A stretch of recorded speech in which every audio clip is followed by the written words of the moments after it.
જય દ્વારકાધીશ મિત્રો, હું નિકુંજ આહિર. આપણી યુટ્યુબ ચેનલમાં તમારું બધાનું હાર્દિક સ્વાગત છે. આજનો આપણો ટોપિક છે અત્યારના સમયમાં માણસની કિંમત કેટલી. તો આજનો એક રિયલ ઇન્સિડન્ટ છે, હું તમારી બધા સાથે શેર કરવા માંગીશ. અત્યારે હાલમાં લગ્નની સિઝન ચાલુ છે એટલે મને એ વાત ખાસ તો યાદ આવી ગઈ. આજથી રાઈટ એક વર્ષ પહેલાં આ ઘટના મેં ખુદ મારી નજરે જોયેલી. એક જગ્યાએ ભાઈ લગ્ન પ્રસંગ હતો, એટલે આપણે કઈ રીતનું હોય કે ભાઈ જમવા માટે જવાનું હોય, બરાબર. એટલે અમે લોકો એ પ્રસંગમાં જમવા માટે ગયા. જમવા માટે ભાઈ પરિવાર થોડોક મોટો અને કહેવાનો મતલબ હાઈફાઈ ફેમિલી, બરાબર. એટલે એ મુજબ થોડો પાર્ટી પ્લોટમાં બધું આયોજન હતું જમણવાનું. હવે જમવા માટે ગયા, જમવાનું ચાલુ થયું. એટલે આપણે ખબર કે પહેલાં કેટરર્સવાળા ભાઈઓ કે બહેનો એ લોકો બધી સુવિધા પૂરી પાડતા હોય કે ભાઈ મહેમાનોને કોઈને અગવડતા ન પડે, બધું કામકાજ વ્યવસ્થિત થાય. એ સમયમાં એ જે ભાઈઓ હતા એમાં મેં એક વસ્તુ નોટિસ કરી. કેટરર્સવાળો જેટલો સ્ટાફ હતો, ભાઈઓ હતા કે બહેનો હતા, ઘણા જે ભાઈઓ અને બહેનો હતા એમાંની ઉંમર મોસ્ટલી ઘણા લોકો એવા હતા કે 50 વર્ષ 60 વર્ષ સુધીના. એક એમાં એ વસ્તુ ત્યારે છે જમવાનું ચાલુ થયું. અને જમવાનું ચાલુ થયું એટલે ભાઈ જમી રહી એટલે પછી એક મોટું એ લોકોનું વાસણ હોય કે વાસણની અંદર આપણે જે ડીશ કે થાળી હોય એ મૂકી દેવાનું. એટલે એ જે કેટરર્સવાળા ભાઈઓ બહેન હોય એ લોકો લઈ લે. એટલે ચાલુ થયું ને ધીમે ધીમે પછી એ કહેવાનો મતલબ બધા જમતા જાય, વાસણ મૂકતા જાવ. એમાં એવું એ બનાવ બન્યો કે એ વાસણનું એક આખું જે ટોપ હતું એ ભરાઈ ગયું, બરાબર. એટલે એક કોઈ બે માં આવ્યા, મોટી ઉંમરના હતા. એક માની ઉંમર લિટરલી 70-75 વર્ષ આજુબાજુ, બરાબર. એટલી ઓલ્ડ એજનું એમાં એ બેન હતા કેટરર્સવાળા.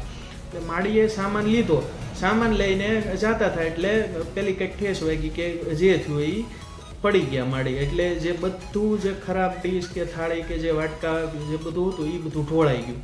એટલે જે ઓર્ગેનાઇઝર હતો, ઓર્ગેનાઇઝર મીન્સ કે એ લોકોનો કેટરર્સવાળો નહીં, જેમના ઘરે આપણે મેરેજ હોય, મેરેજમાં કોઈ પણ એક ભાઈ હોય કે જેને આપણે વડીલ કહેવાય, વડીલ બધું ઓર્ગેનાઇઝ કરતા હોય, બરાબર. એટલે એ ભાઈ મેનેજમેન્ટ કરતો હોય. એ વડીલે આવીને સાહેબ મેં મારી નજરે જોયું એટલું લિટરલી માણસે એ માં હારે વાત કરીને તમે એ ભાઈની ઉંમર હતી 30-35 વર્ષ, બરાબર. મેક્સિમમ માની ઉંમર 70 વર્ષ.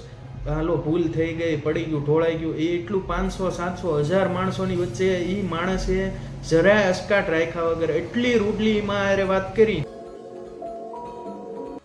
એ પછી મેં જોયું હતું. પછી જો કે માં તો મને ક્યાંય બતાણ જ નહોતા. એ પછી લગભગ 3 કલાક સુધી અમે એના મેરેજમાં હતા, રાતે 12-1 વાગ્યા સુધી, બરાબર. એ માડી મને ક્યાંય નહોતા બતાણા, ક્યાંય છે એટલો સ્ટાફ હતો અરાઉન્ડ બધી બાજુ. અને મેં પર્સનલી બસ ખાલી હું એ તો ઓબ્ઝર્વ કરતો હતો કે માં ક્યાં છે, શું કરે છે, કે એની આ પછીનું હું હાલત થઈ છે માની,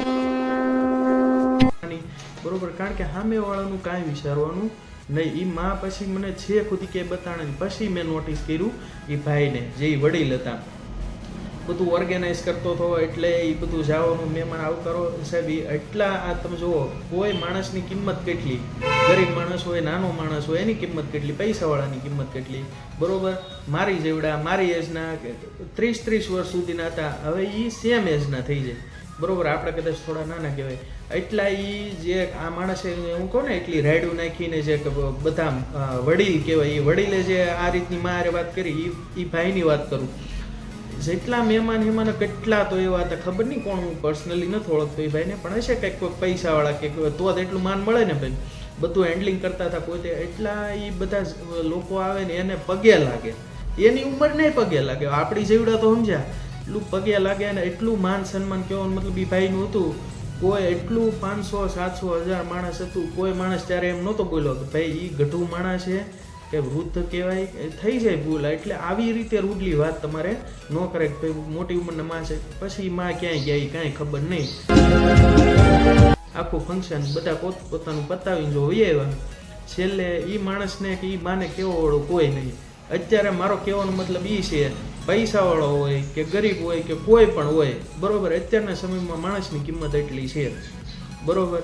જ્યાં જુઓ રૂટીન, તમે હું છું કે તમે છો કે બધાની પાસે ઘરે મહેમાન આવે એ પ્રમાણે અત્યારે એનો આવકારો હોય. અત્યારે તમે જુઓ એ જ થઈ ગયું, બરાબર. એ આપણો પાડોશી 24 કલાક આપણે હારે રહેવાવાળો માણસ છે, ઘરે આવે એટલે શા થાય. એનો માણસ જો 4 વ્હીલ લઈને આવે કે કોઈ બીજું આવ્યું સીધા અત્યારે કોલ્ડ ડ્રિંક્સના બોટલ આવે, બરોબર. હવે તમે મહેમાનને આવકારો જો તમને દેતા નથી આવડતું વ્યવસ્થિત, તો તમે બીજું શું કરીને દેવાના? હે